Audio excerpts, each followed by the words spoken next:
Welcome to the Manifestation and Money podcast, where we bridge the worlds of the taboo topic of money with the woo-woo world of manifestation. We're your hosts, Chris and Jenny Schultz. We're not just about dollars and cents around here. We're all about lifestyle design. You can be working towards financial independence while still living a life you love today. Get ready for insightful conversations with guests who have embraced the FIRE movement by achieving financial independence and retiring early, as well as entrepreneurs and individuals who defied the norm and have paved their own way to a life they love. Together, we'll explore the powerful connection between mindset, financial freedom, and living a purposeful life. And of course, we'll be sharing our own journey to how we carved our path to a seven-figure net worth before hitting the big 4-0. Are you ready to ignite your financial future? Then let's dive right in. Welcome to the Manifestation and Money podcast, where your journey to financial independence and the life you love begins now.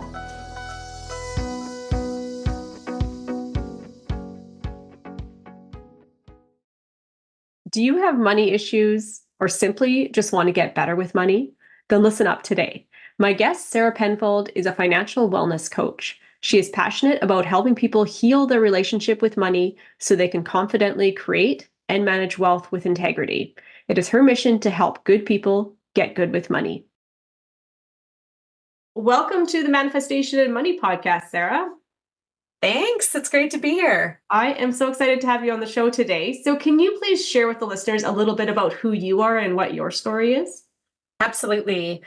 I am a financial well-being or wellness coach, and I came to this work kind of from humble beginnings. I came from a farming family in Southern Ontario. The beginning part of my career was all outdoor stuff. So whether I was landscape gardening or outdoor guiding or any of that stuff. So it wasn't like I have an MBA or I didn't go to business school or finance and accounting school or anything like that. And when I got to midlife and had been doing I got into corporate work and been working a day job for the last few decades and got to a point where I was just so exasperated with the energetic burden I was carrying around money and finance. And there was a few factors that added up to the straw that broke the camel's back. So one of them was that I was 6 years behind in my taxes. The other was I was quite solidly midlife and looking down the back half of my career thinking I have no idea what I need for retirement, how much I should be putting away or saving, and didn't have any idea. Well, for me, I was a single person. So having that rely on only my income and just also feeling like a bit of Groundhog Day. I was making great money at a really fantastic company, but I was still living paycheck to paycheck. And I had to take a pause and think, oh my gosh, I was having the same problem and I was making $40,000 less a year. Why am I still having the same problem? And I had tried a number of different things, but it wasn't until I found someone that could actually help me with my personal relationship with money and address where I was at with it and why. And it was a thing that kind of flipped the switch for me in terms of, okay, I'm the one in the driver's seat here. I have all the power and the control to change my perception, change my relationship with money. And there was parts of it that were crunchy, but ultimately it led to so much autonomy. And one of my now business values is efficacy, right? Like the ability to make shit happen for ourselves. And yeah, just bringing that locus of control back in to me. But yeah, that's what this amazing coach of mine did. And then I found a new purpose and mission in life out of that. It was such a powerful journey for me. And I ended up coaching with her and her program for a couple of years and then just really wanted to bust out and do my own thing in my own way. So here I am, Sacred Wealth. I love that. And one of the things that I'm really liking about listening to your story is that right out of the gate, you're like, I don't have the financial advisor training. I don't have these things. I'm just a normal person who liked to hang out in the outdoors, likes to live life, and realized I had a money problem. Yeah. And then figured out how to fix it, coming from a real human, raw experience, step-by-step kind of thing. So I love that because for me, like Chris right now, he's in the process of getting life coaching certification. Cool. And it's intense, all of the steps and all of the practice stuff that he has to do with it. And for me, I'm the opposite of that. I don't want a certificate and somebody else's guidelines telling me what I have to be doing. And kudos to him, that's great. But for me, I'm like, I want the real life experience. I want to just be out there doing the things. And then I want to teach others what I've done. Two totally different ways to go at it. But I feel like I'm really resonating with your story on that. So let's lead into you and your little business here. And what does your business look like? I know you say a lot in your business about talking about like sacred wealth. Then what does Sarah's business look like? My tiny empire of secret wealth. Yeah, it came from really what was revealed to me in my journey with money. So I realized that I really felt like I was at the effect of the system. There was a distaste for Wall Street, distaste for like political and monetary corruption. And I felt like if I was going to get good with money, I had to be that. And what I realized is actually by getting literate, by getting in control of my money, I actually have more ability to impact the system in the way that I want, as opposed to having to be part of the piece of it that is a racket, because it's true that piece still exists. And it was everything from realizing how I invested my money that could make a difference. It was being able to support charities in a bigger way that I felt really called to support the people and create the life that I really wanted to. So it was really about, again, bringing that locus of control and autonomy back into myself, which is ultimately, if we're going to get all spiritual, we are our own saviors in a way. And so it was just a way for me to bring that back home instead of abdicating the power to banks or any other institutionalized structure out there. Mm-hmm. Yeah. Bringing the power back to yourself. Yeah. So how does the way that you approach money with your clients different from the way than, say, the status quo is looking at money? Yeah. Like many coaches, I'll teach you literacy because knowledge is power for sure. Like many coaches, I also give you a structure to track your money because that's really important. Where I think I start to differ is what I call financial EQ, which is really leaning heavily into that personal relationship with money. What are your beliefs? Like a lot of coaches will tell you mindset, but what does that mean? I feel like mindset is a spectrum. So there's more than just like, I've literally had coaches be like, oh, just think differently about this. I'm like, it's not that simple, because we really are determined so much by our subconscious and so much by our past experiences. And by leaning more deeply into that and understanding at the deeper why we've come to interact with money in a certain way, that there's so much power and understanding. I'll give you an example. So I mentioned right off the top that I come from a lineage of farmers. My dad's family goes back quite a few generations of farmers. And even though I left the farm in kind of elementary school years, I was still very tied to like the grandparents and all of that, who were still very much farmers and lived that lifestyle. And when I first sat down with my coach, she helped me understand that my identification with that also held with it this belief that I have to work harder to earn more money. Because in the farming industry, there's a very real association with physical labor, physical output versus income in. And so it wasn't something I walked around consciously thinking about. But when she said it, there's this light bulb that went off because it was in there. This belief that I'm just going to have to work until I keel over dead. And any extra money that I make, I'm going to have to work harder for. And just being able to acknowledge that helped me release it. And then I could start to be more aware of how it showed up in my everyday life. So there's something called like a money bio, where you go back and you look at all your memories through your life around money, all the major things that impacted you. And you can really unpack a lot through that process. And then that also ties into a little bit of, I don't know if you know of epigenetics, right? But this very real phenomenon of things that get, for lack of a more nuanced term, they get trapped in the genes of our grandparents and parents, and then they are passed on to us.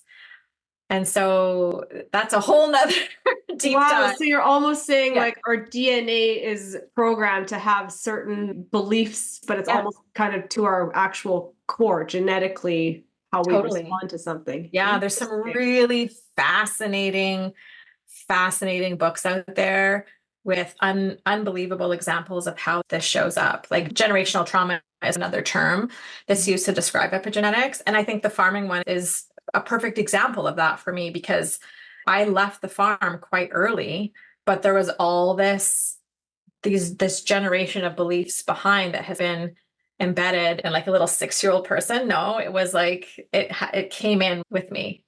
Getting a little weird. I'm just thinking, because living with Chris, so his parents were farmers, his mom still is a farmer, raising lambs every year. And yes, this woman is so hardworking, and what she gets done in a day puts to shame what I get done in a day. And I see Chris, who living the lifestyle that we live, he has a hard time taking his foot off the gas. Like he'll have to do this. I need to mow the lawn. I need to pick up the groceries. I need to, like, his brain is just autopilot, work, work, work, work, work. He has a hard time taking his foot off the gas. So listening to you say this, coming from a line of farmers, which he does, maybe this is making sense for me now. Yeah. So that's interesting. Yeah. And it's this nervous system default, right? And it's a lot of work in the, I shouldn't say it's a lot of work. It can be, but it can also happen really quickly when you're doing this like financial EQ or just any sort of like self-awareness exercise of like, oh, you get the awareness, and that's like a huge percent of the shift. And then it makes it easier to change the habits or change the actions that will then create a different experience. But going back to your original question, really deep diving into that with people, giving them lots of tools in the curriculum that I've created, like understanding everything from how we're manipulated in marketing, and like to help doesn't help us, but it helps the companies make money, right? Like we're triggered in a certain way that will make us want to spend to feel better, and understanding ourselves and our reactions to that. Once you see it, you can't really unsee it, you know? Oh, yeah. And we're in such a fast-paced world now where we can be sold stuff. Like you can be on your phone scrolling, and the amount of stuff that you are sold to want, or even just looking at other people's lifestyles and stuff on Instagram or Facebook pop up. So we are just constantly being sold a different image. 1,000%. Yeah. 1,000%. And I will tie this back to your original question about what is sacred wealth. And it's really, I know you talk about this too, is like the lifestyle design. What is sacred to you? Is the Stanley mug that you're sold on Instagram from all the influencers sacred to you? Or is it really about being like properly hydrated? And I just feel like part of that is bringing back that autonomy and sovereignty about what is sacred to me, and deciding from a place inside instead of being told what we should want. Yeah, powerful. And I know for you with your stuff, peeking around and snooping on your website, you do EFT tapping. I do, yeah. I would love for you to explain, because I have dabbled with it and I think it's fascinating, but I don't really know the ins and outs of it. So can you explain what EFT tapping is and what the benefits are? Yeah, you bet. So EFT stands for Emotional Freedom Technique. I call it tapping in my world because EFT also stands for, there's a financial term with the acronym EFT, and there's also ETFs. So it gets the alphabet soup of the finance acronyms. It's a bit much. Yeah, so tapping, it refers basically to what you're doing, which is like tapping on the different parts of your body, which relate to the meridian system in Chinese medicine. And so the thing that I love about it, there's two things. One is it allows people to take the control of their nervous system into their own hands. And what I mean by that is we're often looking for these external fixes to make us feel better, whether it's it could be like I'm paying a practitioner to have a massage or therapy or acupuncture, all of which are important. I'm not knocking them at all. And in the moment, sometimes we need something just to get us calmed down. So it's in my world, I talk about self-soothing versus self-care. And so if we're stressed, self-soothing might look like, oh, I'm going to go down the scroll hole, or I'm going to flick on and binge watch Emily in Paris or something like that. Whereas, and again, I don't want to knock those because on a Friday night, I'm totally there. But it's about recognizing how often we do it and choosing better decisions more of the time. So if I've had a stressful day, maybe I need to, sit down and release something through tapping. The other thing I like about it is meditation in our culture can be really hard because it's so fast paced and noisy. It can feel really defeating to sit down and quiet our mind because our minds don't go quiet. And so I love EFT tapping because it has a very calming effect on the mind and body. It can bring up insights, but you're actually doing an action. So it feels like I'm actually gaining more sometimes than just trying to sit on a mat and quiet my brain when I can't. Like it's just something happened and my brain's going. The other thing that EFT tapping does is going back to one of the things that I was saying earlier, I touched on, is how so much of our actions and behaviors are driven by our subconscious beliefs. It's like the iceberg, right? There's so much underneath the surface of the water that is impacting where the iceberg flows. It's not the wind above the water, it's the currents below that are moving it. And it's this bulk of ice below the water that's really having the impact on where the iceberg's moving. Our subconscious is like that. And tapping gives us a way to tap into, not intended, but now intended, give us a way to tap into that subconscious and like, oh, what are the pieces that are underneath the surface that are kind of moving me that I may not be so conscious of? So there's a whole structure you can go through. It can happen in 15, 20 minutes to just do a few rounds of tapping to help uncover, like, why do I keep doing this? Why is this particular trigger coming up? Why does particular trigger always come up?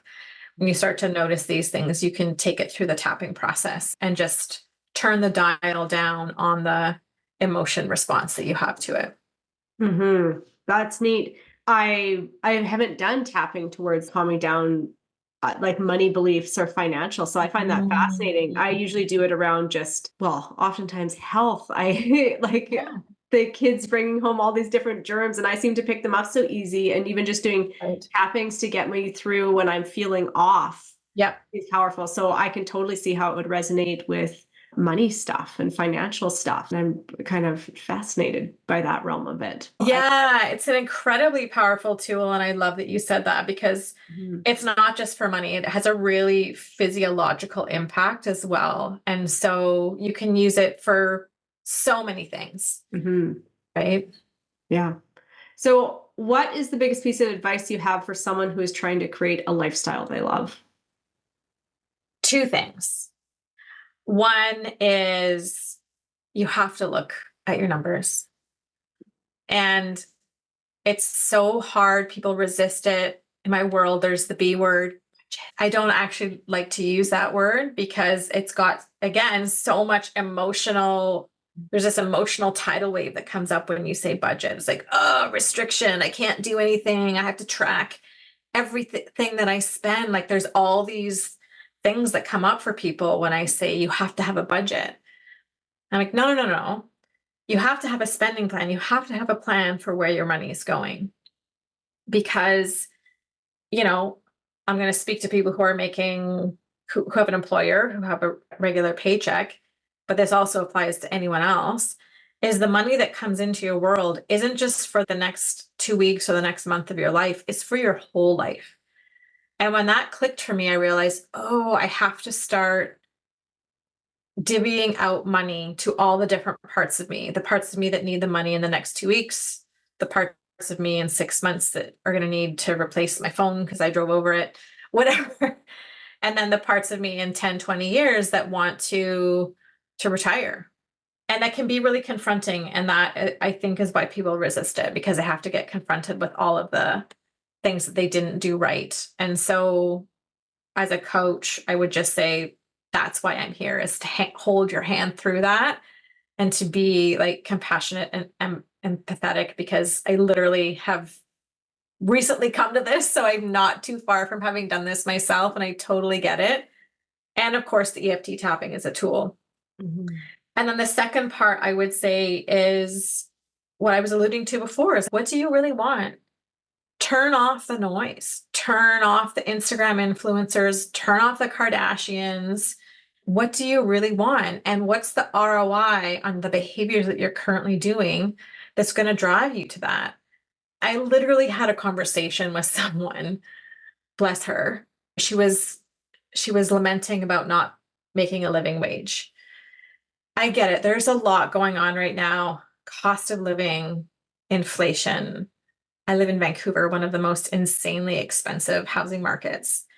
So I get it. Like, that's all real. And she spends, I don't know how many dollars every 2 weeks getting her nails done. And I don't want to knock people who are getting manicures, because, goodness knows I've got it every so often. But what's the ROI on that for the life that you want to create? And it's about doing that against everything that you're spending money on. So if you're spending money on lunches every day, if you're getting your lashes and nails done and all these other things, are they all benefiting the ROI, or are they giving you a return on the life that you want to create? And if not, cut some of them back. I'm not saying cut all of them out. Again, with the budget, like, I don't want people to feel restricted. I just want them to make really conscious decisions about what their money is doing. And are you okay with the consequences of making that decision?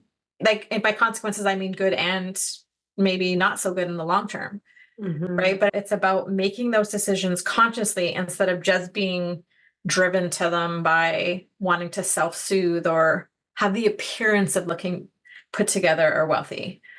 Right. So you're saying the appearance of being put together and looking wealthy today, going and getting your bi-monthly manicures done.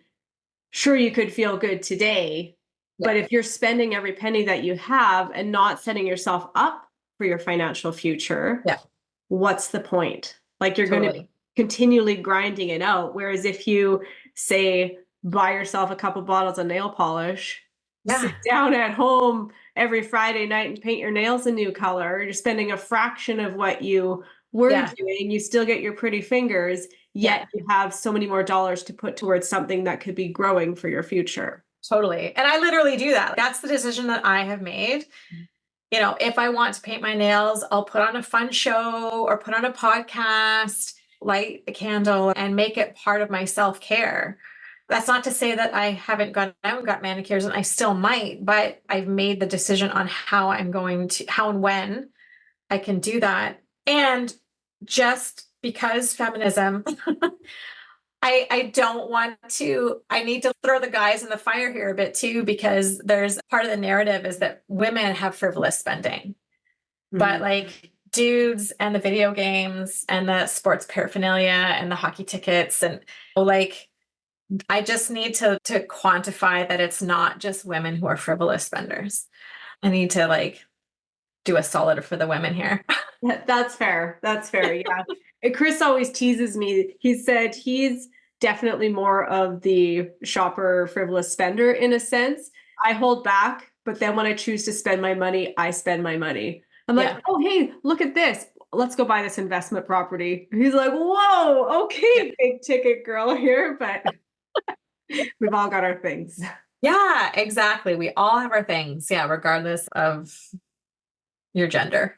Yeah, absolutely. It's been so much fun having you here today. So where can listeners reach out to you, Sarah, and connect with you and get more of your wisdom? Oh, thanks, Jen. So I feel like we could talk for hours. I'm on Instagram and YouTube at Sarah Sacred Wealth, and TikTok at Sacred Wealth Coach. And then my website is simply sarahpenfold.com. And all the ways to work with me are on the website. One of the things that was very conscious about when I created my programming is choose your own adventure. with money. So I have evergreen, one-to-one, and group options, because group options aren't for everyone if the amount of guilt that you have or shame that you have around money is prohibiting you from sharing in a group. I'm hoping that there's ways financially that will help take care of people's nervous systems embedded in my programming so that people can really pick the way that they need to get the help that they need with their money. That is so awesome. I am such a girl who always wants to feel like I have choice in my life. So choose your own adventure. I'm like, yeah, let me decide which thing I want here. So I will be sure to link all that in the show notes for the listeners so they can reach out to you and choose their own adventure. Awesome. Thanks for joining me today, Sarah. Thanks so much, Jen. Thank you for joining us on another episode of the Manifestation and Money podcast. If you enjoyed today's conversation and want to continue your journey to financial empowerment and creating a life you love, be sure to subscribe, rate, and leave a review. Come follow us on Instagram at Manifestation and Money Podcast or at 4Leaf Lifestyle for more inspiration and behind the scenes content. Remember, your life is yours to live. Your financial freedom journey is as unique as you are. So hop in the driver's seat. It's time to create the life of your dreams.